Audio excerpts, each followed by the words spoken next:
the Everyman Radio podcast. New music.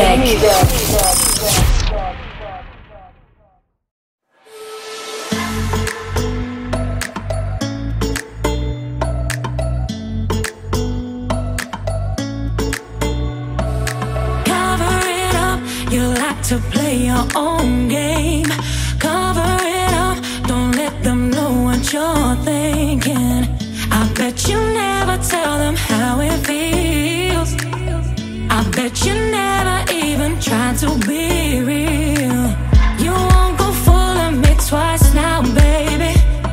I'm sorry, that's the way it is. You won't go fooling me twice now, baby. I'm sorry, that's the way it is, yeah. Don't you think like that, I will love you endlessly. If you'd only believe in me. Don't you be like that, I will love you forever. If you'd only believe in me, yeah.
Welcome, everybody, to this week's episode. We really appreciate you joining us. This podcast really shows us how we can all learn, live, and thrive off of each other.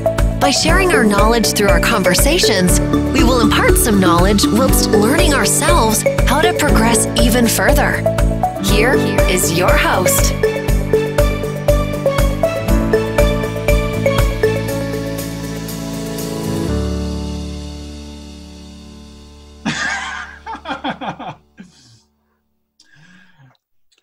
Hello, Larry and Paul. And hi, where's Greg?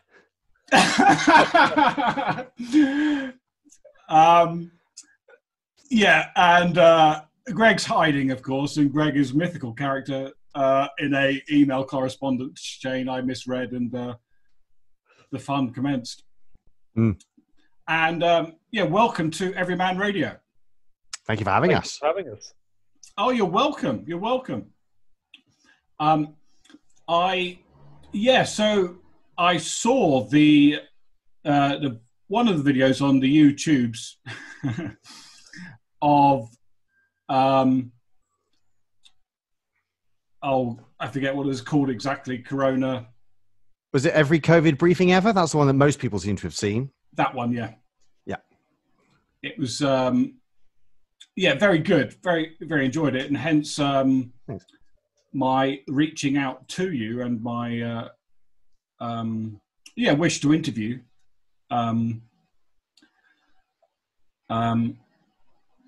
It must be, as comics, it must be very difficult at this moment in time. I myself, I'm hilarious, as you picked up. Yeah, we could tell. Yeah.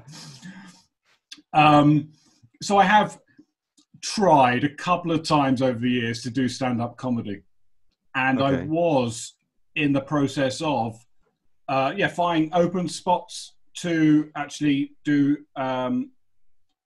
hash up some more old material, or actually new material, and then got very annoyed that this lockdown frenzy seemed to put everything on ice, and I just found it very irritating.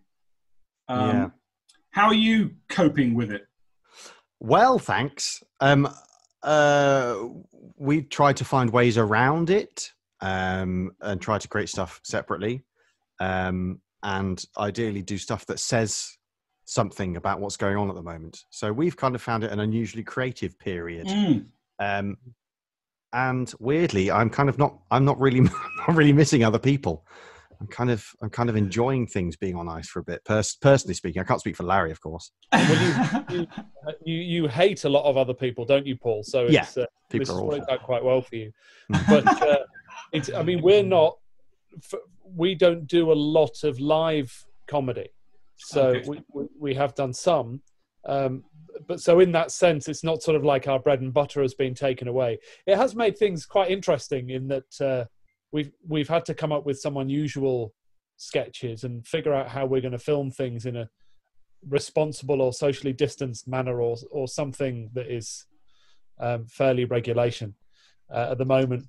So it's been probably nothing further than that, just interesting and sometimes a little bit tricky, but sometimes necessity's been the mother of invention for us. Yeah, I do think it is a shame for live comedy, obviously, at the moment, because that's going to be one of the last things that comes back unless people invent drive-through comedy. Is that a thing? Or drive-in comedy? Drive-through comedy would be awful. That would just be like one joke and you have to leave. Yeah, it'd only be Tim Vine. Yeah, exactly. Or Jimmy Carr. Burger Tim. Nice. Yeah. So we've just been cracking on, really, and it's been fun in quite unusual times.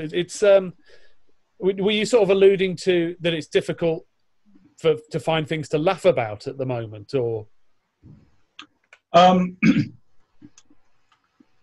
Well, in a way, I've always found that very difficult and very easy at the same time. I find it more difficult to talk about in comedic style, to be funny when things are so depressing and irritating. So I'm always very impressed with anyone who is able to talk about current events, but do it in a way that is funny. And I think that's quite a skill. Yeah, I think things are quite, specifically at the moment, I think since that sketch that we put out, things have gotten worse, because obviously there was the killing of George Floyd in America, and now the tensions there. It is hard to find things funny when things are so, I was going to swear, I'm not going to swear, bad. But also, I think in times like this, comedy is very important. I believe that satire, proper satire, is essential. So, for example, I think one of the reasons that coronavirus briefing did well, and when we were writing it, I was thinking, is this the right thing to do? Because we used a slide that was essentially the number of deaths in Europe. We were repurposing a slide, and half of me was thinking, is this right? Are we doing the right thing by doing this? Is this funny? And is it the right thing to do? But since we released it and it turned out that we were saying something that needed to be said. Yeah. I think comedy at times like this is essential, really important. And it's not in any way diminishing the horror or what people are going through, the struggles people are going through. It's ideally shining a light on the absurdity and in some cases stupidity of people or groups. So yeah, and you I guess you're talking about there's this phrase about punching up in comedy, and the world is such a mess that sometimes you sit there and you think, and you write something and you think, who am I punching? I don't know who to punch anymore, apart from Donald Trump at all times, if you were given the opportunity. So you have to, I don't know. Well, very occasionally he does a little tweet that is actually kind of truthful. I get quite surprised. Right. That's it, really. But rest source. Yeah. Maybe we'll agree to just, I don't know, but obviously that was a minor joke. But I think we're constantly writing and rewriting, aren't we, Paul? And going over what we've done to make sure that we're treading carefully. But also, you do have to at some point. This is the risk inherent in what you do, is that you have to at some point say, somebody might get upset over this, and are we comfortable in what we've said ourselves that we can feel that we've done the right thing morally or ethically or whatever. We did a sketch that took the mick out of ISIS, that when ISIS was busy being down to its last stronghold. This is going back actually about a year now, in fact. Okay. But we did a sketch that was the ISIS closing down sale in the style of a DFS advert. And it did really well for us, and BBC Comedy took it, and it was great. But there was, of course, one or two people, not more many, one or two, more than one or two, a few, who got in touch and said, terrorism isn't funny. Show this to such and such who'd lost somebody at the hands of ISIS or whatever, and that is totally valid and it's totally fair. And I just think we were able to say, at least to ourselves, if not to those people directly, we know that the subject of the jokes in that the subject, the people we were taking the mick out of were the god awful people. And I think you're on safe ground as long as you're making sure that you're taking the piss out of the right people. Yeah. Pardon my French. No, you're quite welcome. I'll I was only just thinking of something creative, really. I'll put a bleep in, but actually, fuck that. It's such a pain in the arse. Recording these things is fine, but then in the video editor, and then finding a bleep, and then aligning a bleep in exactly the right place is just a pain in the ass. So it is, yeah. I agree. What are you using to edit, Rich? Perhaps we could talk about this. So I'm using a Cyberlink Power Director. Wow, that sounds like the future. That does sound posh. Well, it's just one that I use. I used to be I'll say that I used to be a teacher. Technically, I still am, but I'm not doing it. So I still could. Possibly. And with the students, I would do podcasting. So this was 10 years ago. But, and I would get them, because Power Director was a useful tool and had a friendly subscription model at the time. And I got used to using it, and that's evolved quite a lot, actually. So it's just one that I've kind of stuck with. Right. What about yourself? What do you use? We use Final Cut Pro. That's what we use to edit our sketches. Final Cut Pro, and it's really good and easy. And it's got a handy little oscillator for if you need to bleep something. So yes. I would suggest that. But a handy little oscillator. Yeah, I love one. Yeah, your oscillation's important. Always. And that's an Adobe product, is it? No, Apple. Adobe is Premiere Pro, which I remember trying to mess around with years ago, and found it all right, but more complicated and less good. Apparently, it's more intuitive these days. Someone was saying. Is it? Yeah. Oh, okay. It's a lot more like FCP, but but it doesn't have the magnetic timeline. Does it not? The snapping? Oh, it's a shame. It's a very important feature. So I do like that. Yeah. That sounded very Alan Partridge, I have to say. Oh yeah, absolutely. If any opportunity to to. slip in quotes from Alan Partridge or Steve Coogan or Armando Iannucci or Chris Morris, we take them. Yeah, I'm with you there. Those guys I think have done a fantastic job actually.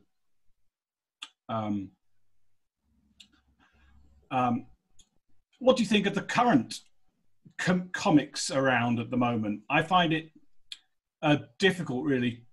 I find a lot of them are kind of very, very watered down and very. I suppose I watch in the evenings. Yeah, I watch the Dave channel that seems to do quite well, but they do quite a lot of shows as well. They're infiltrating into the BBC, and so they do mix it around. I'm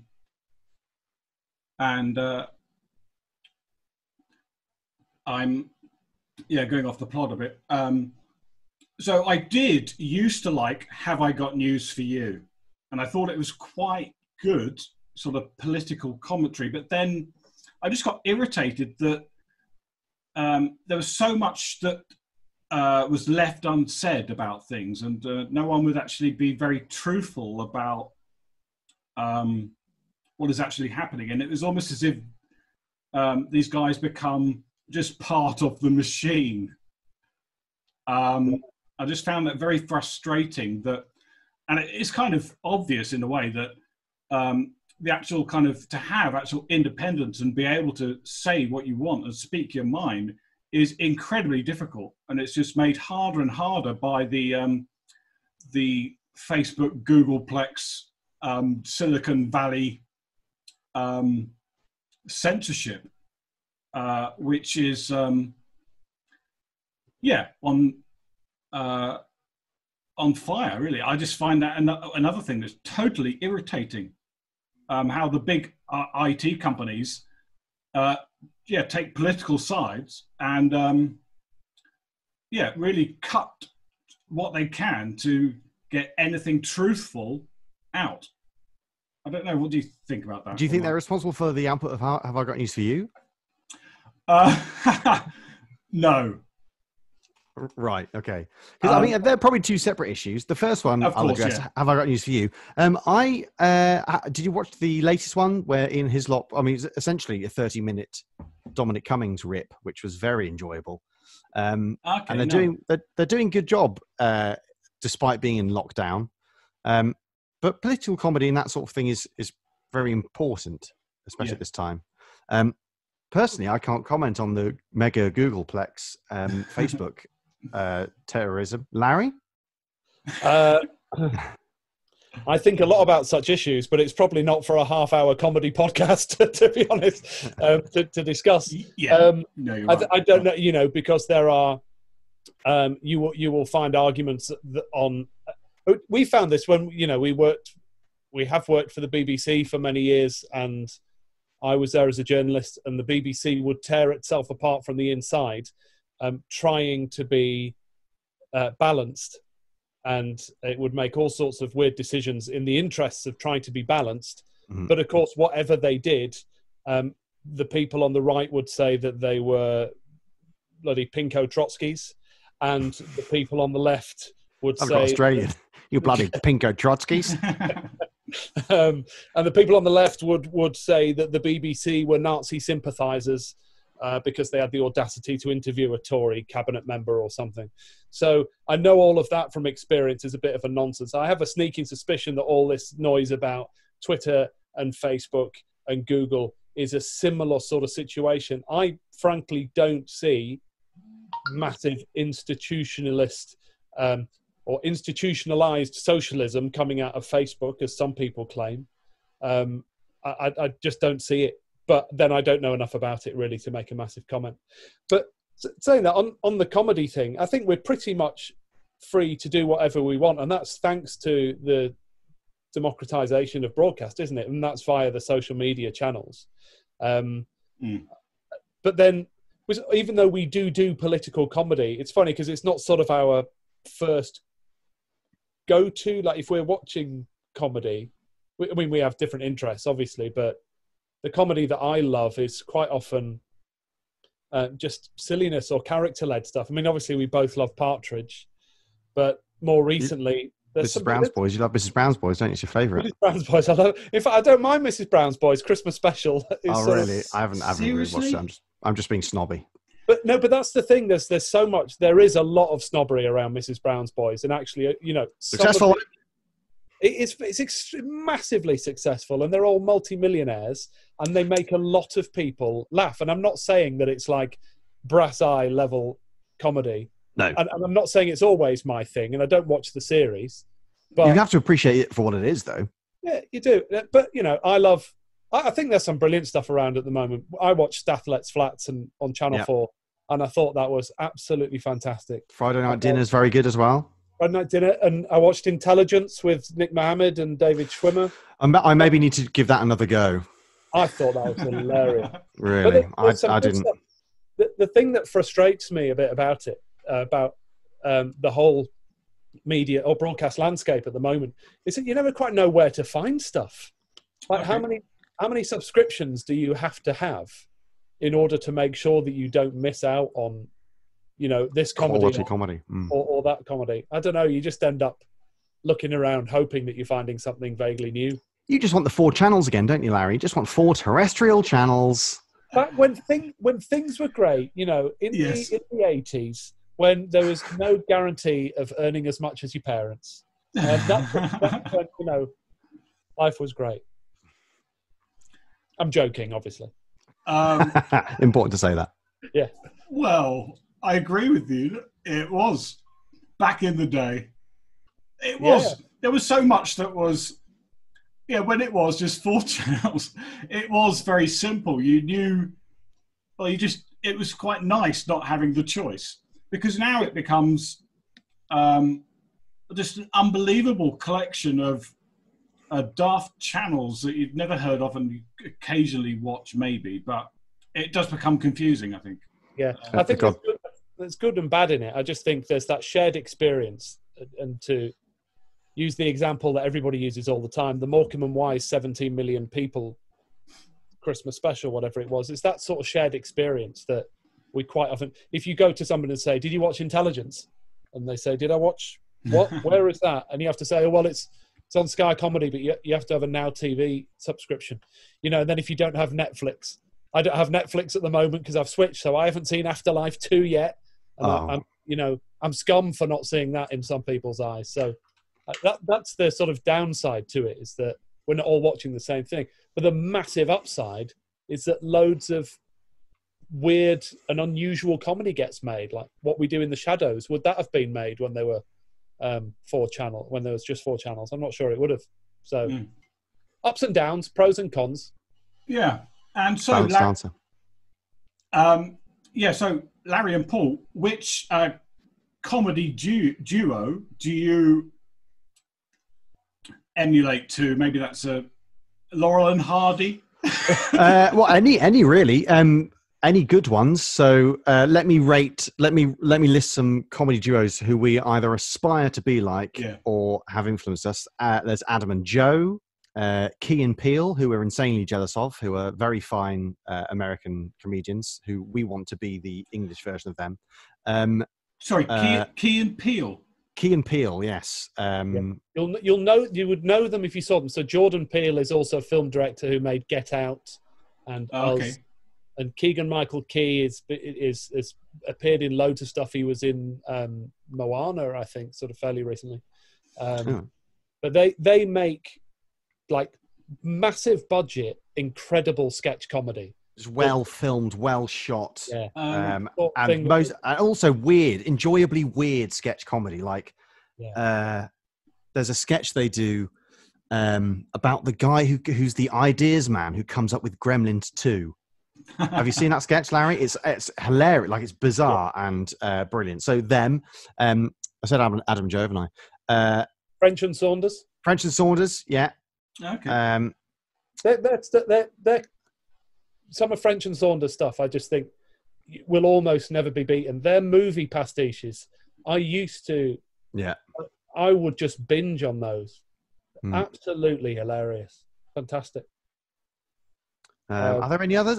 Any other duos I was thinking the two that you just mentioned at the beginning.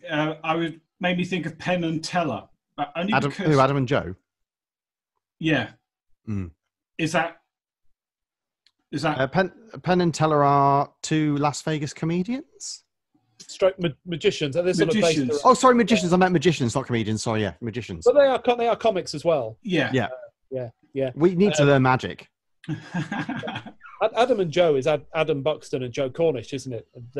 They were on Six Music years and years ago. Before Six Music was all about the music. They had like a weekend show, didn't they? Yeah, Saturdays from 10 till 12, I think it was. Yeah, sketches and stuff on there. Yeah, and when we were starting out on radio, they were on Six Music, and we aspired to sort of kind of create what they did with their show. There's Mark and Lard as well. There's another duo who we aspire to be like on the radio. Oh, yeah. Wonderful Radio 1 duo of the 90s and noughties.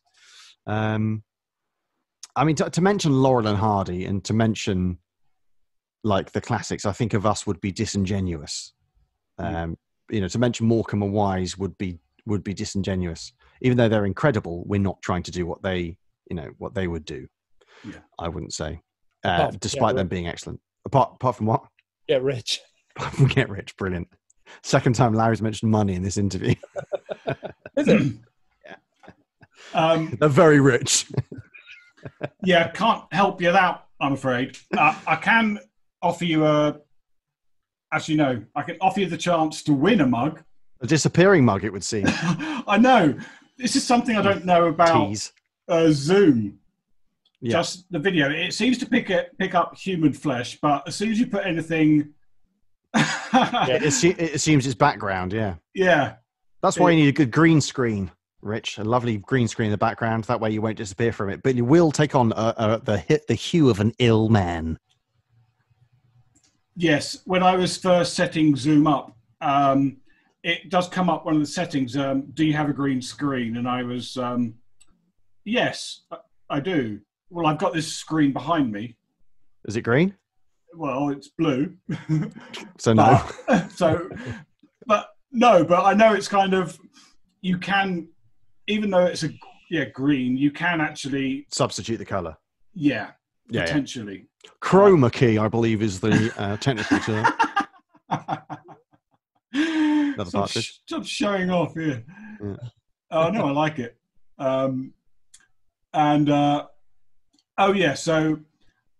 But this is a podcast I did, a few months ago, and because I'd clicked that button, yes, I've got chroma key when I didn't. The Zoom decided I'm a bastard, and then I'm gonna make you look really weird and just destroy everything. So it's judgmental that way, Zoom, isn't it? Yeah. So it didn't really work very well. Mm. But I've lost train of thought completely. I was talking about funny comics. Where do you get your material or your ideas, your main source? Do you just flick on the BBC and go, ha ha? A lot of it comes from Larry's pent-up rage. My ideas tend to come to me in the shower or when I'm doing something meditative, like ironing. Sorry, I've just spoken for Larry. You can speak for yourself in a second. I can see his rage sort of glowing. Exactly. If I don't say that, he will smash his MacBook up. That's his 17th MacBook this year. Mine come when I'm sort of doing something meditative, like ironing or showering, or polishing shoes or something, and they tend to be grander and weirder and more unfilmable than Larry's, which tend to be more intelligent, more thought through, and more achievable. Well, I mean, my ideas come to me when Paul's in the shower as well. Yeah, that's true. He always knows. I have ideas as I'm falling asleep at night, and it's very annoying because you have to try and make a note of them before you go to sleep, because otherwise they're totally gone. Yeah. In that sense, I'm very much like Freddie Mercury when he wrote "Crazy Little Thing Called Love." Oh yeah. But we have a long list that we've gathered over the years of some magnificent sketch comedy ideas that will never be filmed. Because not by us anyway, with a budget potentially, and with because we don't see how someone's gonna pay for them. So we've got sort of a long list, and then sometimes there's something that's so big in the news that we feel like we want to react to it. We don't sort of open up BBC News and say, which one of these stories are we going to do a comedy sketch about this week? I think we could do that, but that I think that might railroad us a bit. So we just, if there's something so big and important and we have an idea that fits, like every COVID briefing ever, like playing chess with Dominic Cummings, then it's then we go for it. Yeah. No, that's good. And I think I just find it exceptionally healthy. When I go out at the moment, just like 2 days ago, what was there? A parking attendant, and he's got a face mask on, but it was a nice day. It's very simple. And I just have this feeling of rage, really, because from everything I've read, no one should be wearing a face mask. I think. I go out when I wear a face mask when I go out. Will you be rageful of me? Definitely.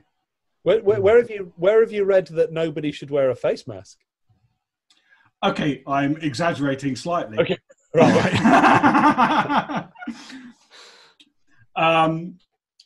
And I forget exactly, but I just pick up little bits of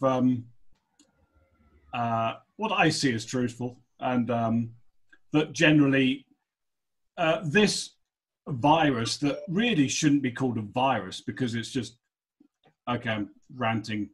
I don't think it's dissimilar really for the common cold or the flu.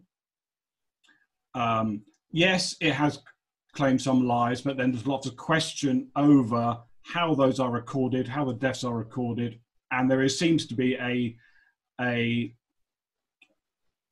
well, every year we go into flu season, people die, but it's only this year that there's all this kind of palaver, can't even say the word, palaver about it. Yeah, well, I think that the difference, of course, is that there isn't a vaccine for this virus, and and the number of excess deaths it's causing is in the at a very conservative estimate in the 20s of thousands.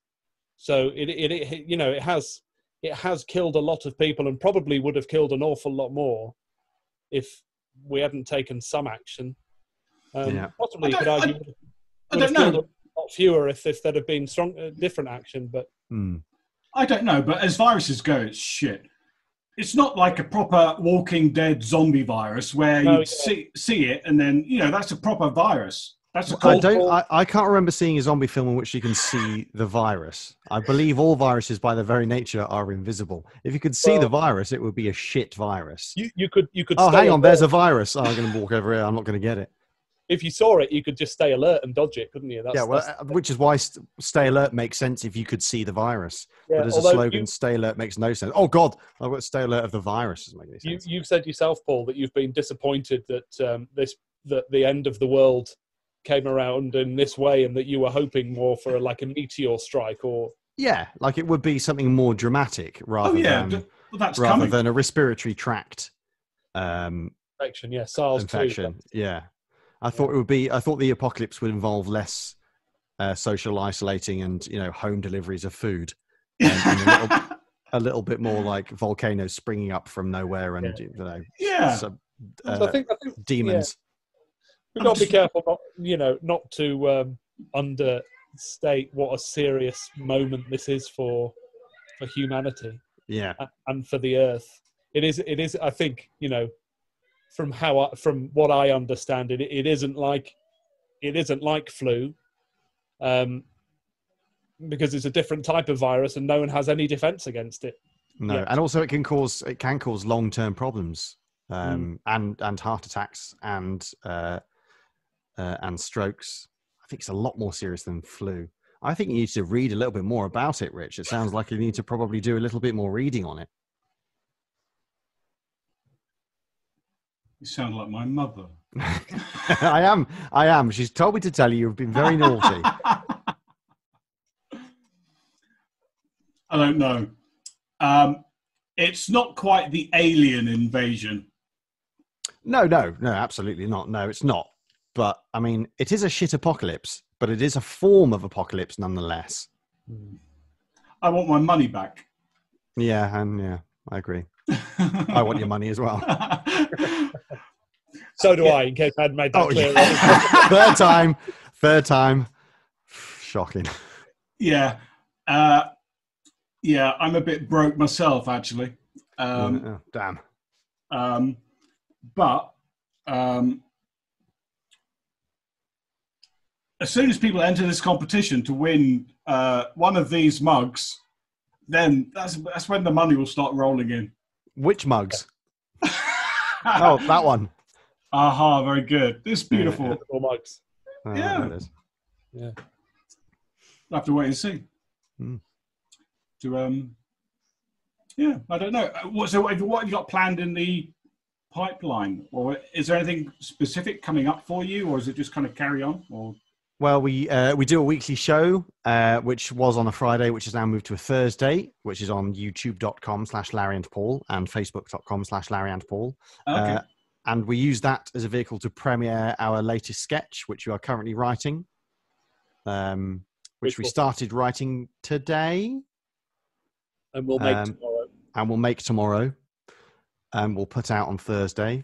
What else, Larry? Do we have anything else? Was that everything? Well, we set up a comedy production indie in Leeds in the hope of teasing out and encouraging more northern comics to make filmable comedy. So we're looking at opportunities there in terms of who we could team up with, what we can. We just want to encourage a comedy scene in the north that is more than just the odd bit of northern voice that gets into another London or Midlands made comedy or something. So we're just trying to be part of that movement, really. So that's called Northern Imposters. Oh, okay. And so they're the bits that we're working on, and more sketches, and see if we can build up those online channels and see who else we can write for and that kind of thing. So lots of opportunities and no money. I don't know if I've mentioned that. Fourth time. Yeah, no, that sounds great. I'm just thinking back when you talked about your inspiration and when you're going to sleep. I just remember myself 20 years ago, I was at university, and for some reason, I do not know, I kept coming up with fish jokes. I think because I'd read or just enjoyed Fish or fish. Fish. Fish. What did you think he said? I thought he said fist jokes. Did he? Okay, yeah. Well, your late at night time is to your own. But if you find that funny, that's fine. I do now. But I know what you mean. Yeah, late at night, occasionally ideas can start popping into your head, and I just remember I did spend most of the night just writing bad fish jokes.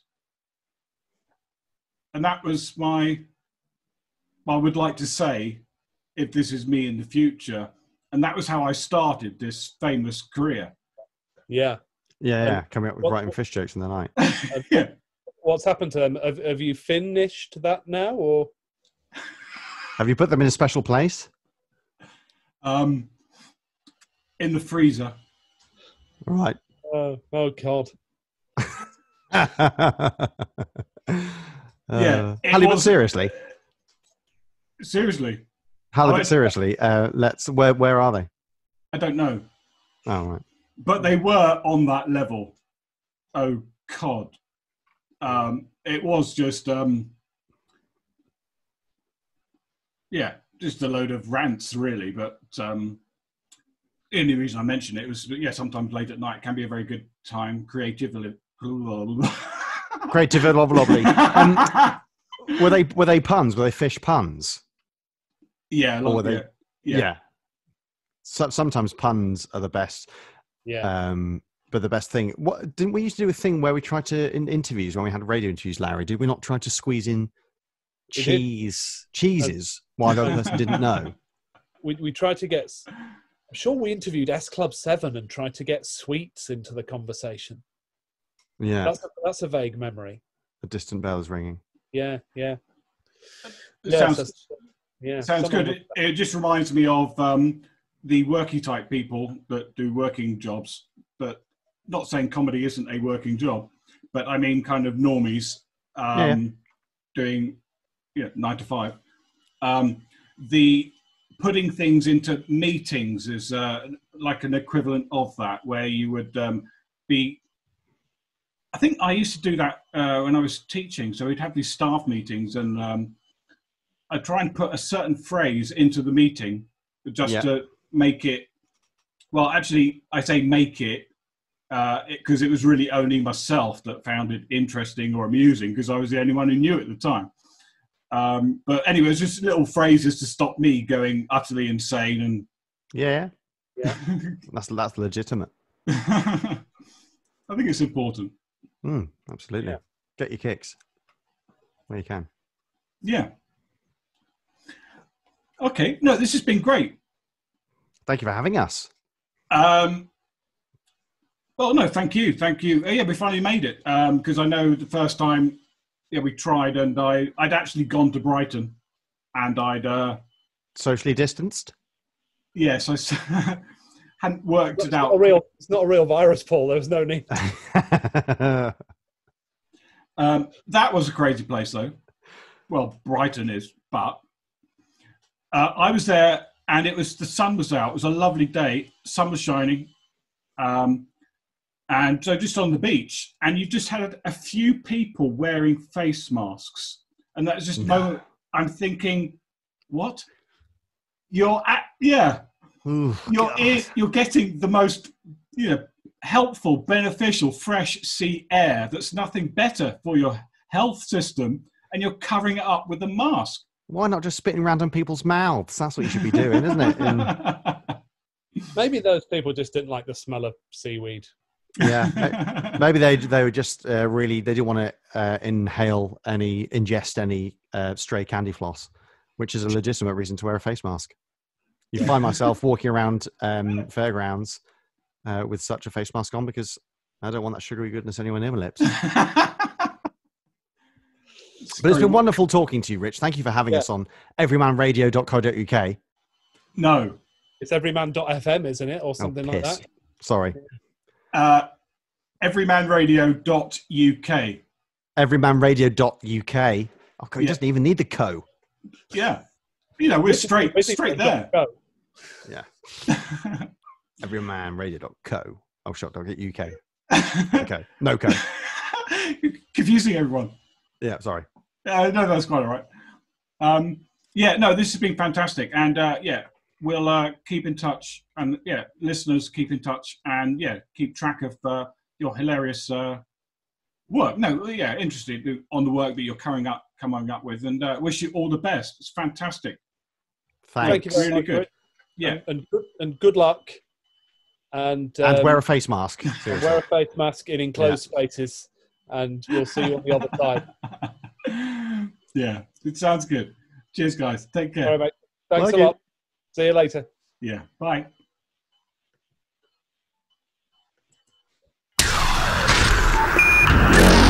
Are you ready?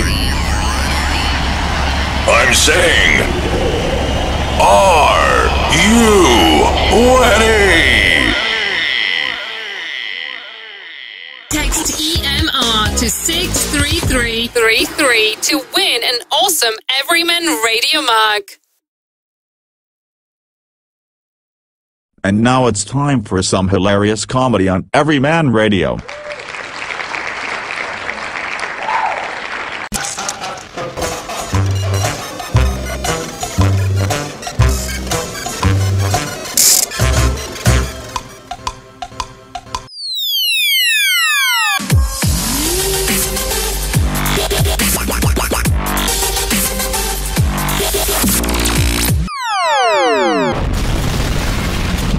fantastic TechnogadgetBore show is proudly sponsored by webscontent.com. Fast, secure and reliable. Fast, secure and reliable web hosting from Web's Content.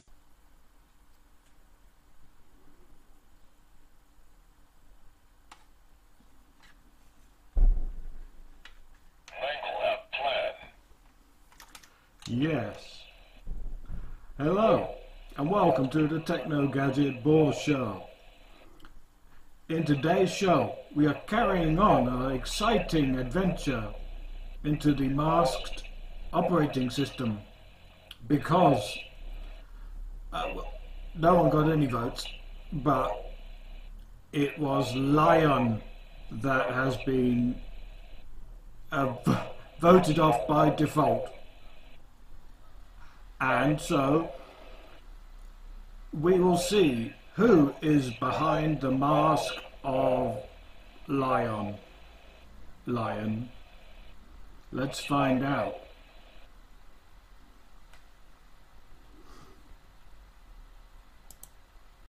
And make vaccines and Hedgehog, kill everyone. who's behind the mask? Take it off! Take it off! Take it off! Take it off! Take it off! Take it off! Take it off! Take it off! Take it off! Take it off! Take it off! Take it off! Take it off! Take it off! Take it off! Take it off! It is!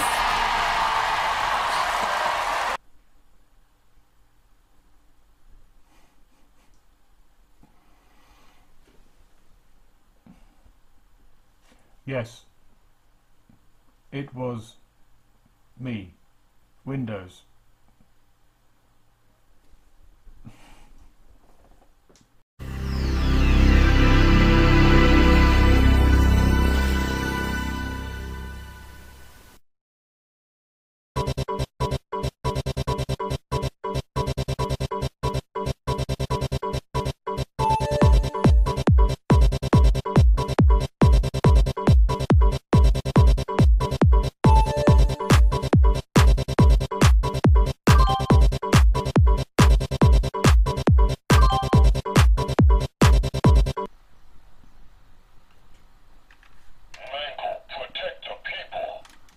Definitely.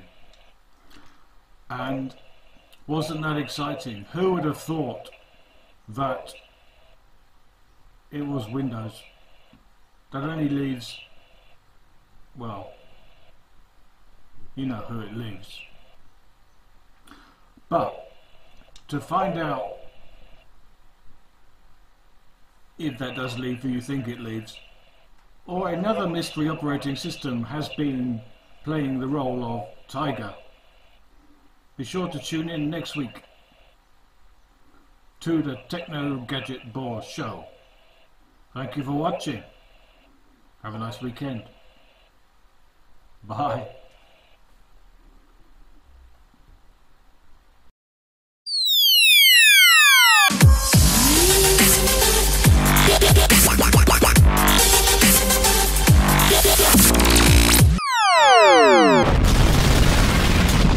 The TechnogadgetBore Show, the tech podcast to help you upgrade your ZX Spectrum and Commodore 64.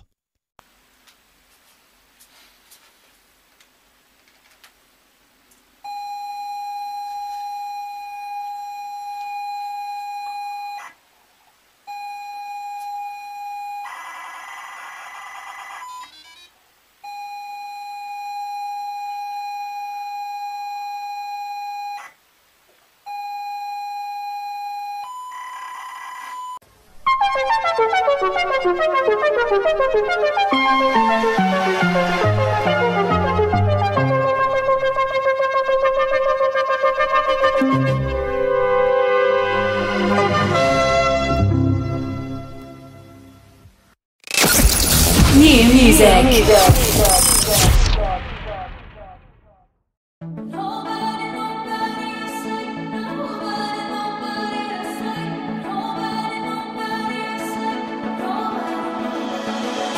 I was looking back on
Thank you for listening to Everyman Radio. If you enjoyed this episode, please share with your friends on social media.